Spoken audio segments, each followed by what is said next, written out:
Jadi teman-teman, kita pada episode kali ini, episode 18, bersama Gus Atip, kita akan coba membahas terkait fikih kontemporer. Mungkin sebelum kita melangkah lebih jauh tentang fikih kontemporer itu sendiri, fikih itu apa sih Gus sebenarnya? Dari Ya, fikih dulu nih, penjelasan fikih. ya baik. Terima kasih. Eh, Gimana kabarnya Oh, hari ini? oh ya, sebelumnya saya alhamdulillah sehat. Alhamdulillah. Ya, jadi sedikit saja ya tentang fikih. Jadi fikih itu adalah undang-undang di dalam agama ya, yang mengatur hal-hal seperti peribadatan yang biasa kita sebut sebagai hablum minallah, dan yang kedua juga yang mengatur tentang transaksi dengan sesama manusia yang kita sebut sebagai hablum minannas. Jadi mungkin itu sedikit penjelasan tentang fikih. Oh. Nah, Gini Gus, kan kalau tadi itu kan udah dibahas terkait apa itu fikih ya. ya, Dan kita coba masuk ke yang pengen kita bahas di episode kali ini Gus, yaitu fikih kontemporer. kontemporer. Ya, fikih Sedikit milenial ya. ya, sedikit pengetahuan saya itu Gus, fikih kontemporer itu adalah fikih yang sebenarnya tidak terjadi di zaman Rasulullah SAW, Ya, namun eksis di zaman-zaman kita sekarang ya gitu. betul. Apakah gimana gitu Gus, tanggapannya Ya, Gus? Terkait fikih kontemporer. jadi fikih itu ada dua. Hmm. Yang pertama ada fikih klasik. Fikih klasik itu adalah fikih yang ada di masa-masa seperti dari zaman Nabi hingga zaman sahabat dan seterusnya, ada di zaman para imam mujtahid. Imam mujtahid itu adalah imam-imam yang kita kenal sekarang, itu ada 4, mendirikan mazhab 4. Walaupun yang di selain itu masih ada lagi ya mazhab yang lain.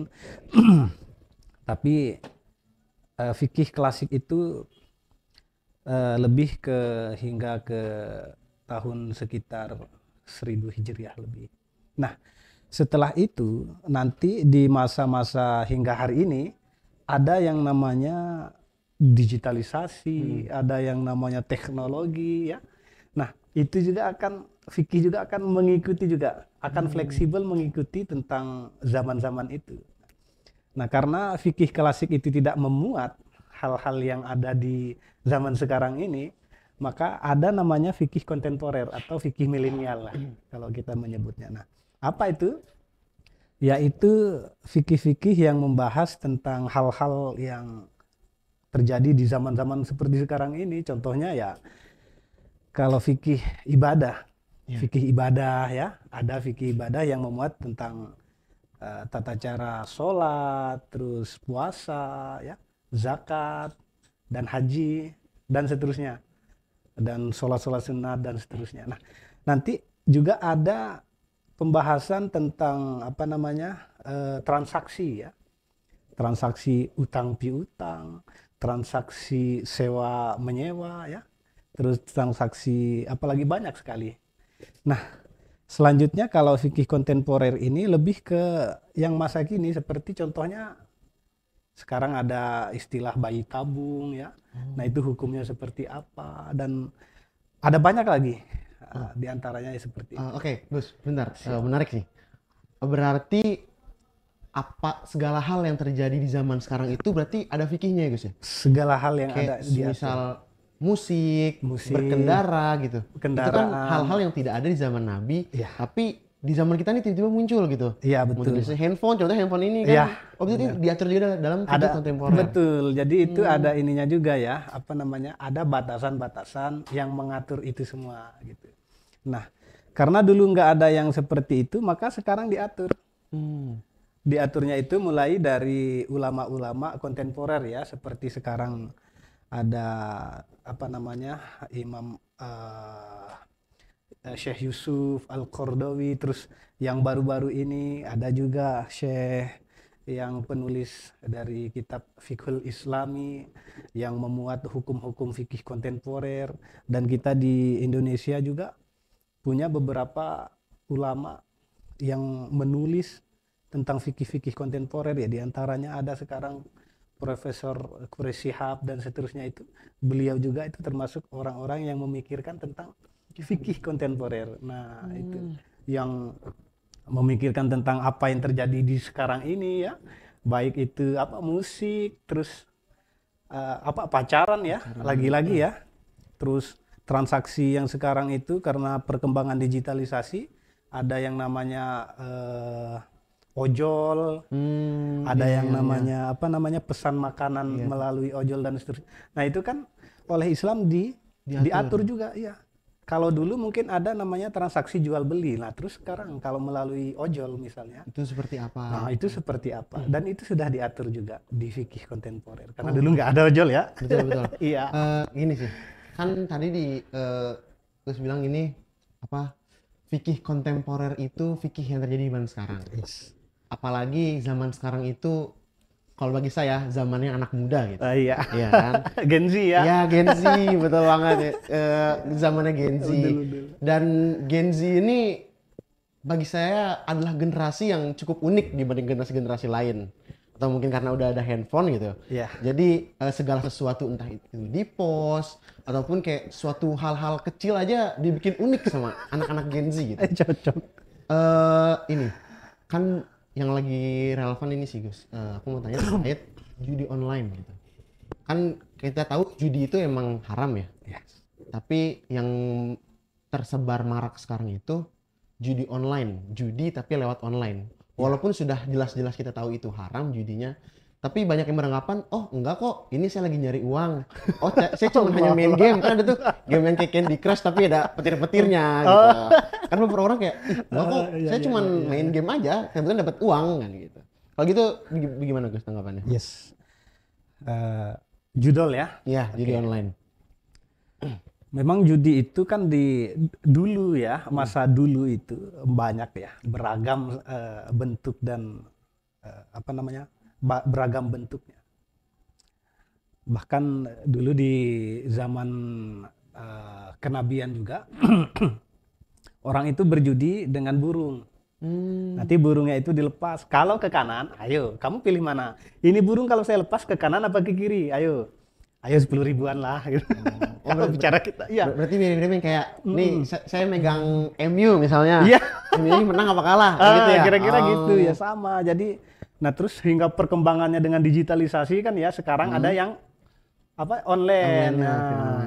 Nah terus sekarang kita berbicara tentang judol dulu ya. Nah, jadi judol itu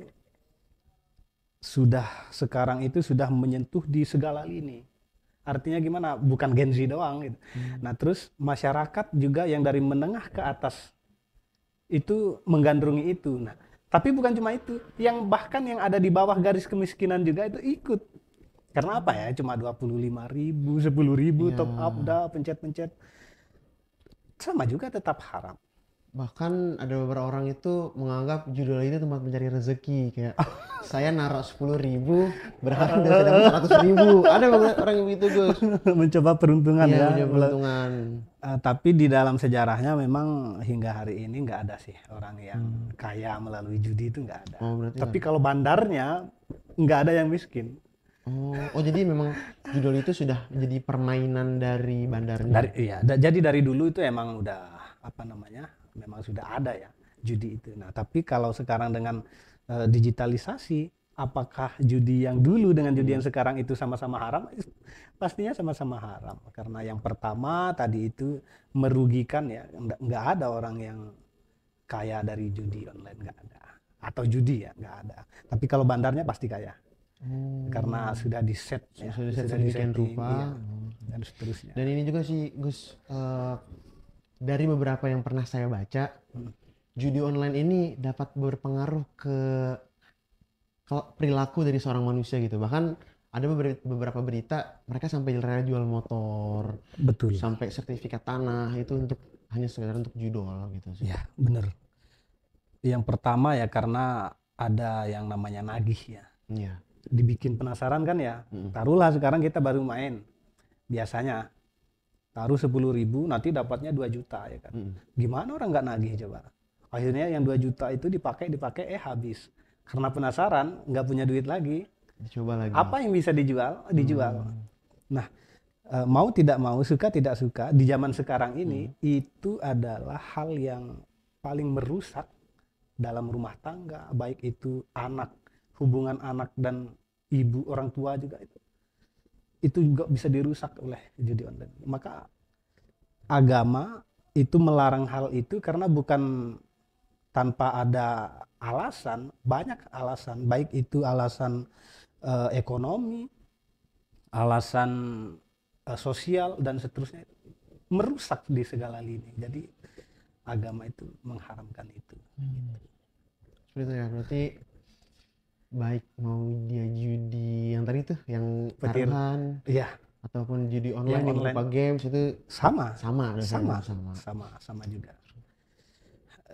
Ini Hukumnya juga sih sama Gus, juga.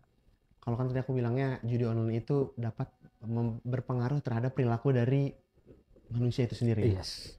Ini juga sebenarnya masuk di fikih kontemporer juga sih Gus, terkait perilaku juga, khususnya yang anak-anak muda zaman sekarang, pacaran gitu. Iya, Kalau betul. saya sebagai anak muda, Oh, iya. umur masih 20 kan, lihat yang bening-bening itu kan kayak, cakep nih, sikat nggak? Gitu. Tapi kan padahal sudah jelas-jelas ya Gus, di dalam Al-Quran itu kan Allah jelasin, wala taqrabuz zina innahu kana fahisyatan wa sa'a sabila. Janganlah kamu mendekati zina. Padahal di Al-Quran pun jelas, janganlah kamu mendekati zina. Yes. Tapi di kondisi kita yang sekarang ini, banyak anak muda yang tidak memakai kata pacaran. Bahkan mereka memakai kata HTS, kata keren. crush. Kadang Crush, bahkan ya, saya bener, punya teman kayak gini Gus. Oke. Lu pacaran nih sama dia gitu kan misalnya. Enggak. Tapi kok ngasih hadiah? Oh, saya cuma suka sama dia. Saya cuma ngasih hadiah gitu. Iya. Tapi nggak ikatan status mereka pacaran gitu. Itu seperti apa Gus? Dalam fikih kontemporer. Dalam fikih kontemporer. Oke. Pacaran ya, kita, Ya, kita taruh garis besar pacaran aja. Dalam fikihnya itu jangan nanti dulu, bukan dalam fikih ya. Dalam ini ya, apa yang terjadi di dalam pacaran itu sendiri ya. Apa sih sebenarnya, ya kan? Nah, kalau kita mengatakan bahwa agama itu melarang pacaran, mana didengar ya kan? Iya, Oleh betul. ini, apalagi anak-anak Gen Z yang sekarang ya kan? Enggak pengaruh. nggak banget kayaknya itu Iya. kalau bawa-bawa agama dalam sesuatu. Benar. Tapi sekarang kita coba untuk melihat dari sisi kontemporer ya. Iya. Pacaran itu sebenarnya mereka tengah melakukan simulasi berumah tangga. Iya bener. Masih bro. Apa isinya? Nafkah lahiriah, ya kan, nafkah batin dan seterusnya ya, dan bla bla bla semua. Tapi itulah isinya pacaran. Mau tidak mau, suka tidak suka, itulah isinya pacaran. Apa? Simulasi berumah tangga. Nah, dalam berumah tangga itu ada yang namanya kewajiban seorang suami. Apa itu? Memberikan nafkah lahir yang berupa pakaian, belanjaan, makanan dan seterusnya, itu kewajiban suami. Satu. Yang kedua, ada yang namanya nafkah batin, ya kan? Nafkah yang hanya dilakukan oleh orang yang sudah menikah. Nah, dalam hal pacaran ini mereka juga melakukan itu gitu, melakukan simulasi berumah tangga, walaupun itu dalam hal nafkah lahiriah mereka lakukan, contohnya kayak memberikan belanja, ya kan? Beli ini, beli itu, apalagi nanti ada momen-momen tertentu, hari kasih sayang lah dibelikan ini. Itu pasti. Iya. Itu dalam pacaran ya. Simulasi berumah tangga lah kita menyebutnya, dan pacaran. Yang kedua, nafkah batin. Ini yang paling ngeri, yang paling berdampak dan paling merugikan terhadap perempuan sebenarnya. Nafkah batin. Apa itu contoh? Sekarang, kok kamu pacaran? Tenang aja. Cowok aku itu orangnya alim. Enggak mungkin. Sekarang, hari ini, minggu ini boleh. Masih alim. Minggu depan atau bulan depan, oke, masih kuat. Tahun depan, ada yang memberikan garansi nggak kalau dia itu tidak akan meminta nafkah batin? Nggak ada yang memberikan. Karena apa? Setan itu, syaiton itu ya. Oh ya, hari ini mungkin dia nggak sukses untuk menggoda. Oh iya, minggu depan dia nggak sukses, bulan depan nggak sukses. Tapi 2 tahun ke depan, kira-kira yang melakukan simulasi rumah tangga ini masih mampu nggak untuk menahan godaan dari setan ini ya.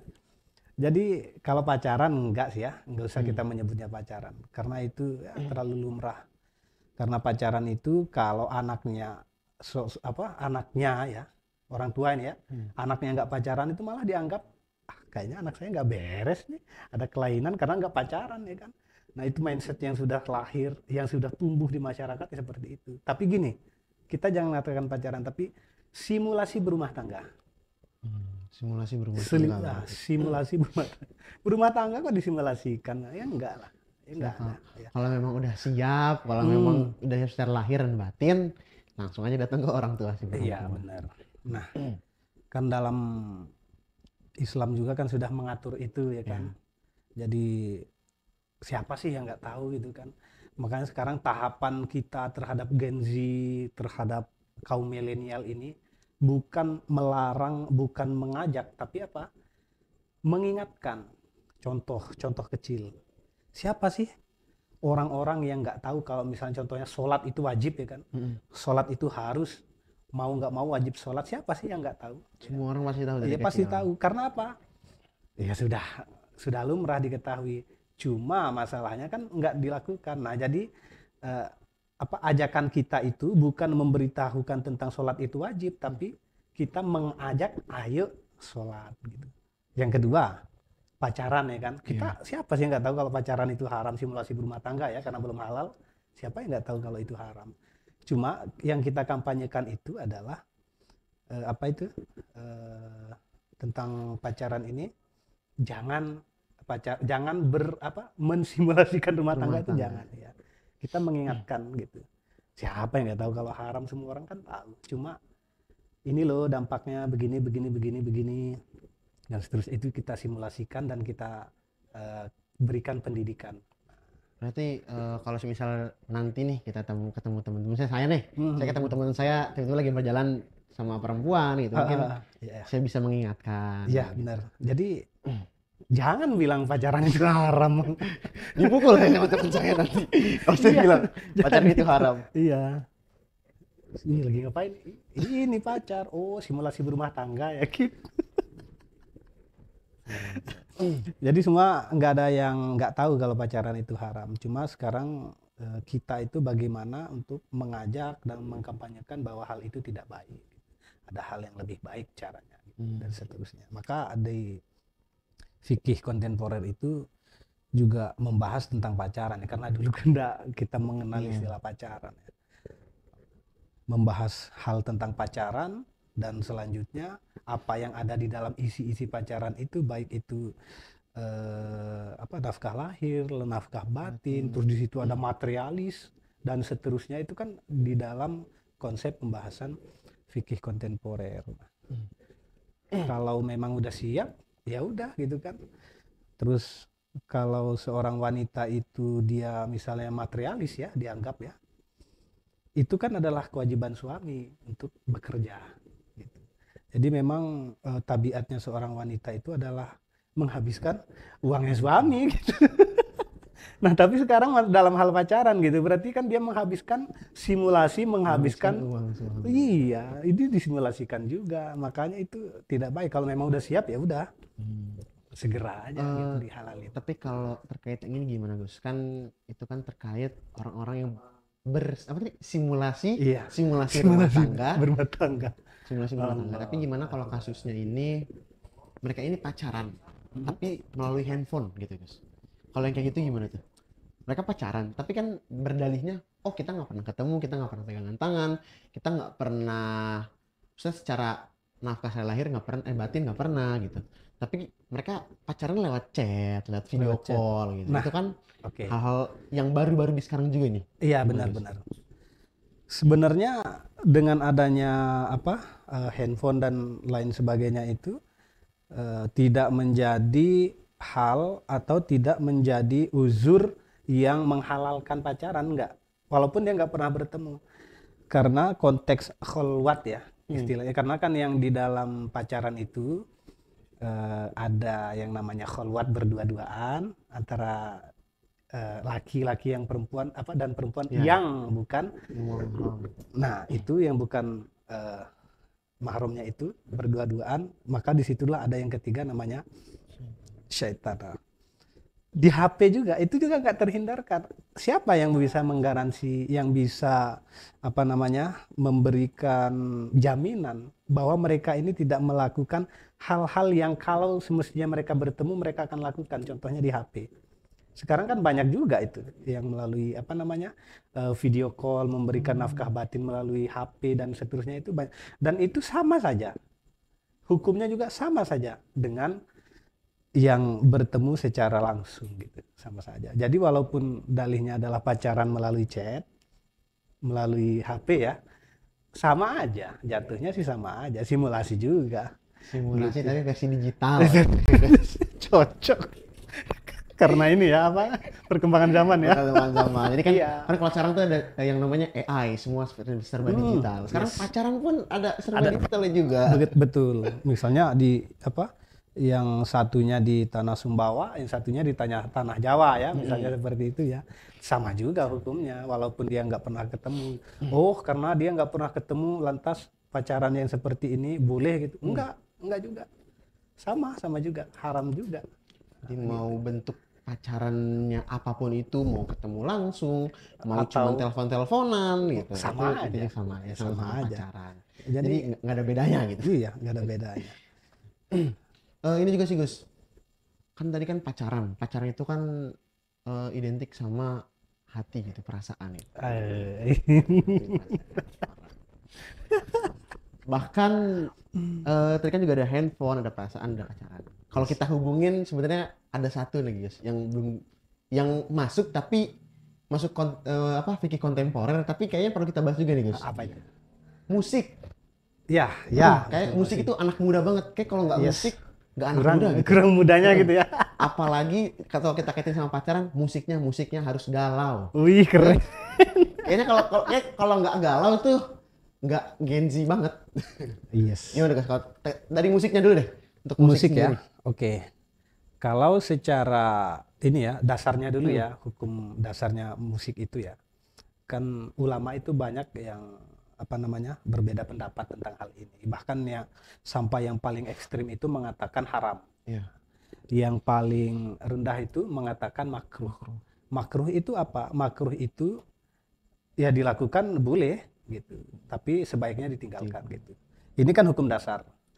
Nah, nanti ilmu fikih itu bisa menjadi perkembangan yang berbeda. Contohnya dari tadi itu hukumnya makruh, atau bisa juga dia menjadi sunnah, atau bisa juga menjadi haram.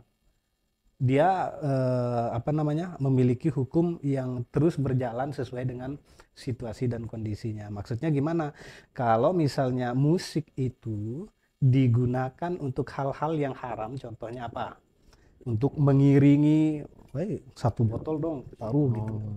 Mengiringi untuk mabuk-mabukan, ya kan? Oh, supaya lebih ngefly nih, pakai musik apa nih? Apa DJ ya? DJ di bar-bar gitu. Misalnya supaya lebih asik nih. Kalau kalau mabuk doang nggak ada musiknya kayak ada yang kurang gitu. Maka musiknya itu juga menjadi haram malah. Tapi tidak sedikit juga yang menggunakan musik untuk melakukan dakwah, untuk menyampaikan hal-hal yang baik, memberikan nasihat-nasihat yang baik melalui musik juga ada juga ya kan, banyak juga kan. Maka kalau seperti itu gimana? Bahkan itu hukumnya bisa menjadi wajib bermusik. Loh, kenapa begitu? Karena di dunia musik ini kan isinya anggaplah adalah hal yang negatif semua. Ya. Kalau nggak ada orang yang berani untuk mengambil posisi di hal itu, untuk mengambil posisi yang positif, maka seluruh musik ini akan menjadi negatif misalnya ya. Maka dia itu berkewajiban untuk mengambil posisi itu, Untuk merubah. untuk juga hadir di situ, untuk memberikan keseimbangan di dalam situ. Maka hukum dia bermusik menjadi wajib.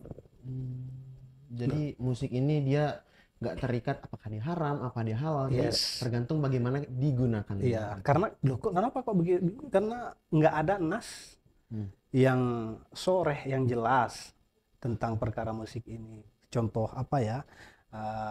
Hurrimat alaikumuddam, misalnya diharamkan untuk kalian itu makan darah, makan bangkai, dan seterusnya, makan daging babi dan seterusnya.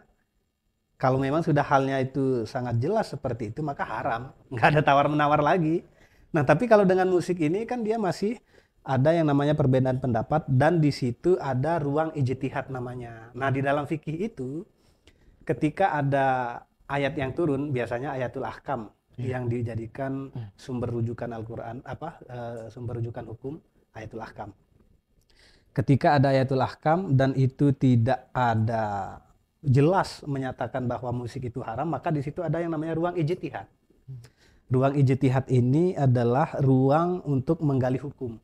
Nah, siapa yang boleh untuk melakukan ijtihad itu adalah para imam.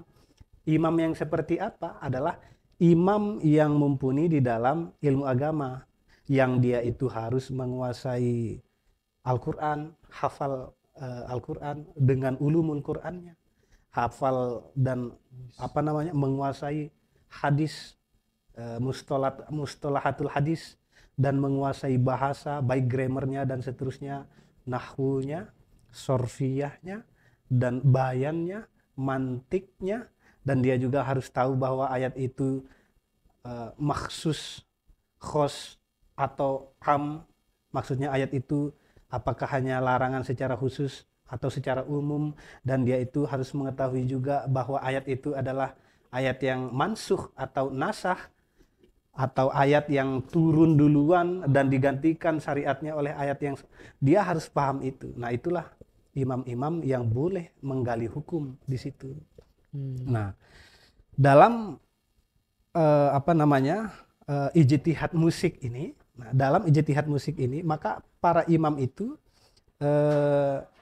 menyimpulkan hukum yang berbeda-beda. Bahkan yang pertama tadi saya katakan ekstrim, mengatakan musik itu haram, dan yang paling rendah itu mengatakan makruh.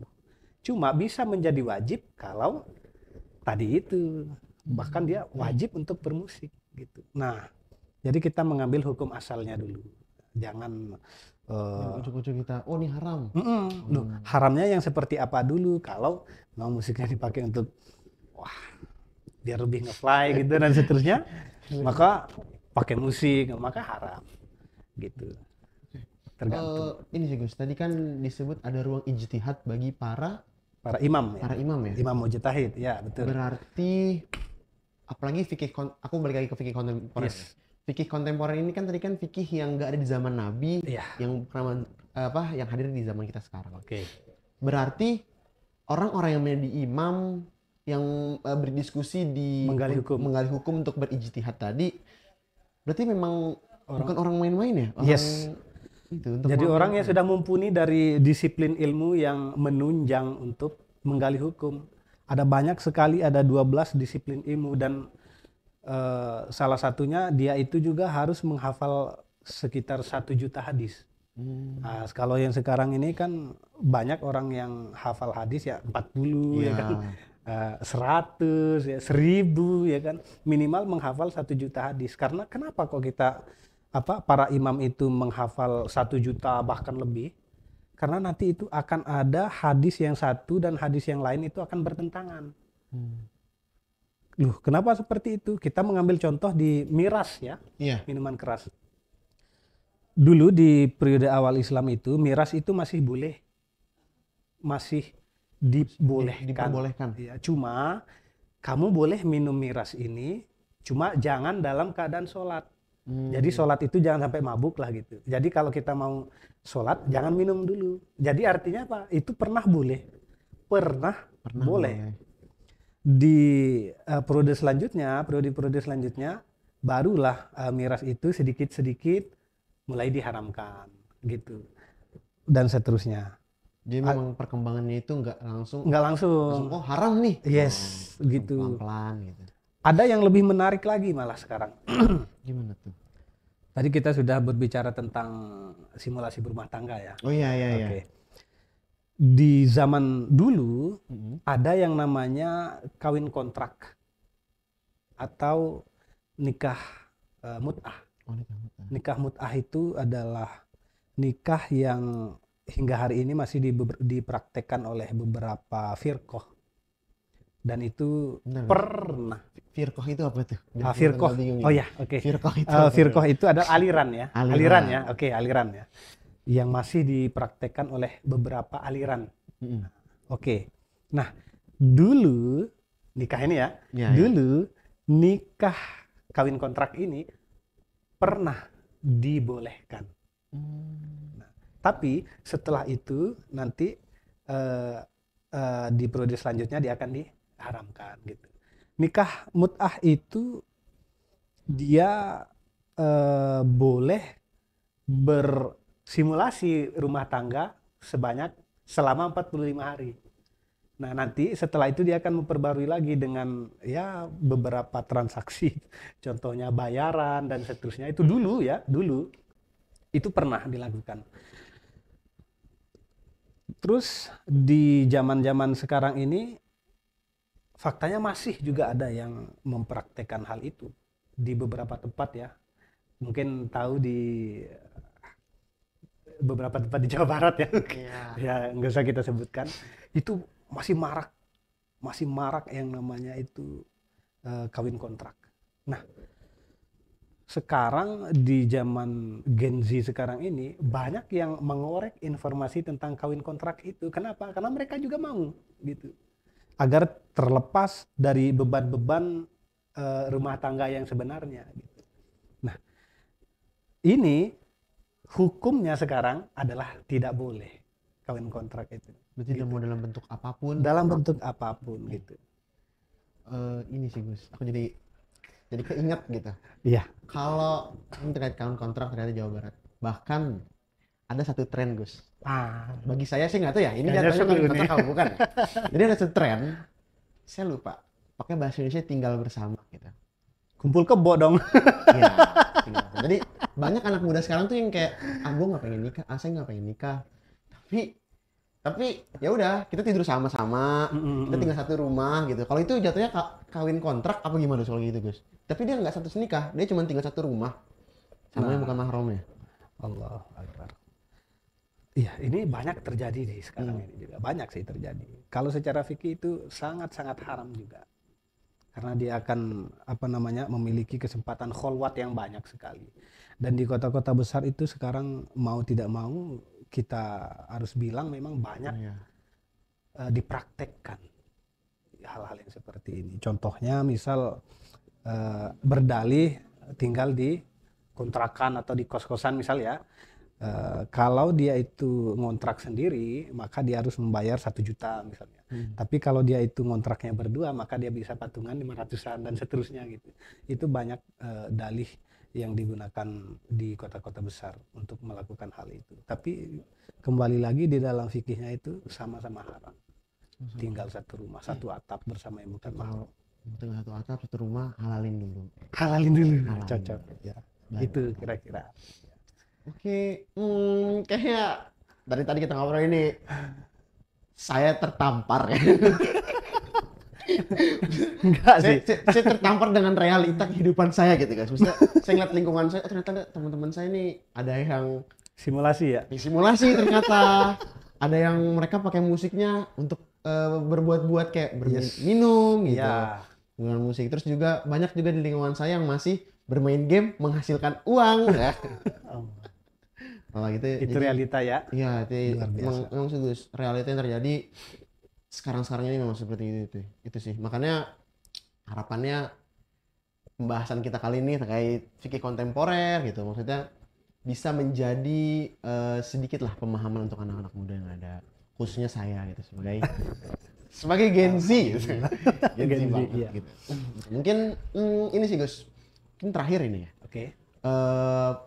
Sedikit pesan untuk anak-anak muda zaman sekarang terkait realita yang ada sekarang gitu. Oke, baik. Untuk beberapa ini ya, beberapa hal yang ada di sekarang ini ya, untuk anak muda Gen Z. Saya juga muda juga sih sebenarnya. Cuma kebetulan nggak Gen Z gitu kan. Mudanya nggak Gen Z gitu. Ya mungkin terakhir ya. Yang pertama untuk teman-teman Gen Z ya, kita lebih lebih sedikit saja untuk melek terhadap fikih ya. Sedikit saja kita melek terhadap fikih agar kita tahu beberapa hal yang menjadi undang-undang di dalam agama. Kita sedikit melek saja gitu. Maksudnya melek gimana? Kita mencari tahu lah tentang hukum-hukum agama. Tapi jangan mencari tahunya itu melalui AI atau tanya, karena hukum itu ada yang tersurat dan ada juga yang tersirat. Nah, gitu. Jadi ayolah buat teman-teman Gen Z juga untuk melek dengan fikih ya, dengan fikih. Apalagi itu fikih kontemporer yang banyak sekali bersinggungan dengan kita di masa-masa sekarang ini. Gitu. Jadi tetap semangat gitu. Berarti mungkin ini sedikit lagi kita tanggapin ya Gus ya, terkait. Berarti kalau kita mau cari tentang fikih gitu, khususnya fikih kontemporer yang ada sekarang, kalau bisa kita cari sampai sumber-sumbernya itu dari mana. Jangan sampai kita hanya cari, kan kalau zaman sekarang AI ya. Bingung dikit ChatGPT. AI ya kan. Bingung dikit AI buka gitu. Jadi boleh cari AI tapi harus ada gurunya. Harus ada gurunya. Ini bener nggak nih sumbernya? Jangan hadis riwayat AI. Berarti gurunya apa dong? Iya. AI dong. AI. Ya, jadi itu ya. Setidaknya kita minimal memiliki yang namanya guru agama ya, untuk mencari sumber-sumber, mencari pengetahuan tentang fikih lah minimal, karena itu yang menjadi peraturan di dalam agama, baik itu hablum minallah dan hablum minan nas itu. Jadi ya marilah kita mencoba untuk sedikit melek tentang fikih gitu. Betul. Aduh, banyak banget nih ilmunya nih.